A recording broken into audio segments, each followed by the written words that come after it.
Hi everyone, this is Cherry Enchantress with Pixie Dust Tarot, and this is your daily dust for Thursday, February 16th. If you're watching in real time, I am filming on the day of, quite in the middle of the day, so I'm sorry if it's already too late for you, but I will be getting out your February 17th coming up pretty soon. So we're going to use the Star Child Tarot. It's a really beautiful deck. This is a 3-card collective reading.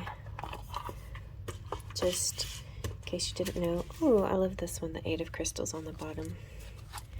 Kind of like energies for the day, but sometimes they represent other times. This can also be for whenever you stumble upon it, so it doesn't have to be for this particular day. It can also be timeless as well. And if I'm running late, maybe there's a reason for that. Maybe it wasn't meant to hear until you hear it, you know?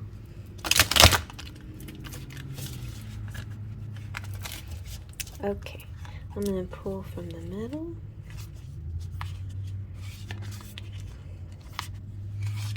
And we have the Page of Wands, nice.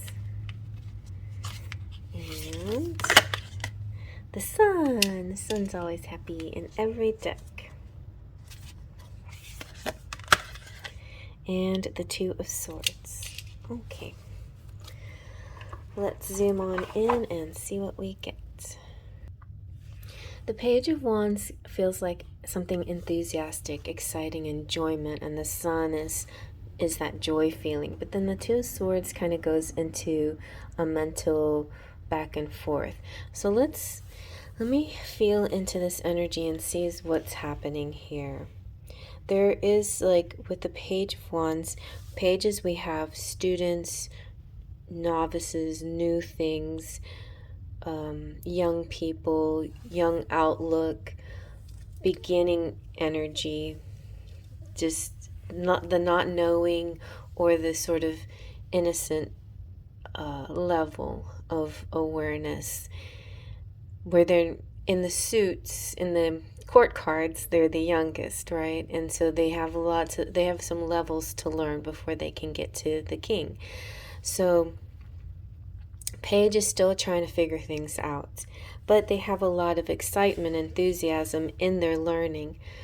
And learning could be from any source. It could be actually going to school and things like that. It could be nature giving you the lessons.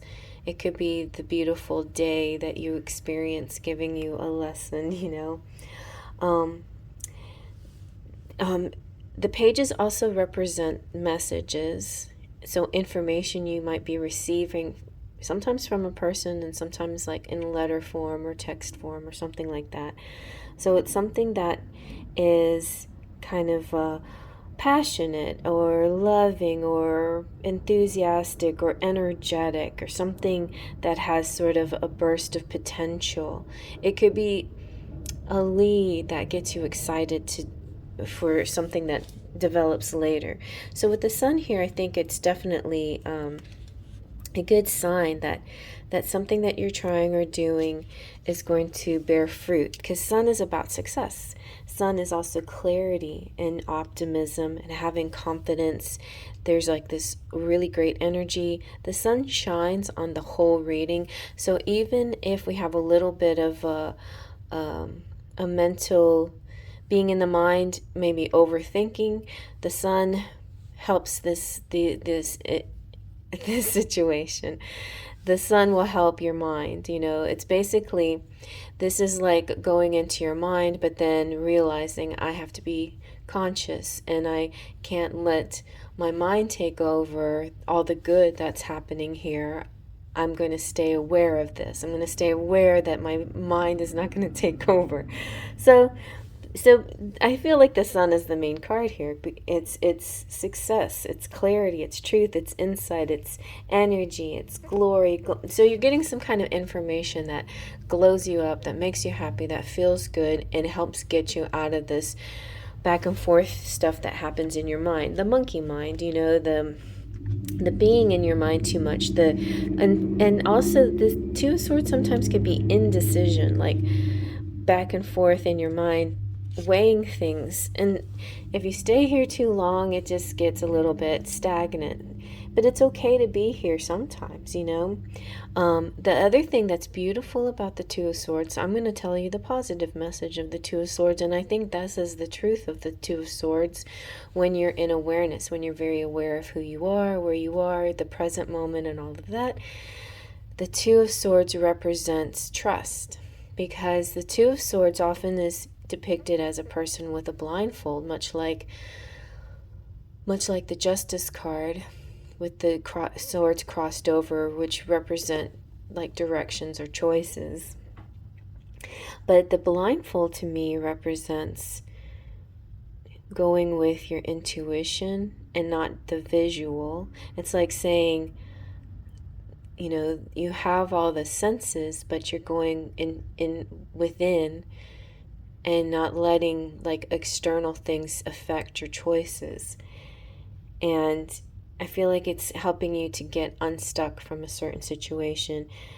It keeps you from being in denial of a situation as well. Or denial is not the word that you're using. Maybe it's a you there's maybe your mind is trying to tell you you're in denial, but your true self, your higher self, is saying that's not the right word. That's not the right word. You're transcending these physical norms and really seeing the truth of the matter in a gut level, in a heart level, in a soul level, spiritual level, and not letting the outside noise affect your mind and change your mind, right? But it's not about being stubborn either. It's just about having clarity. So today's just a day of clarity, I think. Like of things that enter your mind, you have a clear understanding of it. It's pretty simple, I think. Clarity. And I hope you like that. Faith, Trust, and Pixie Dust.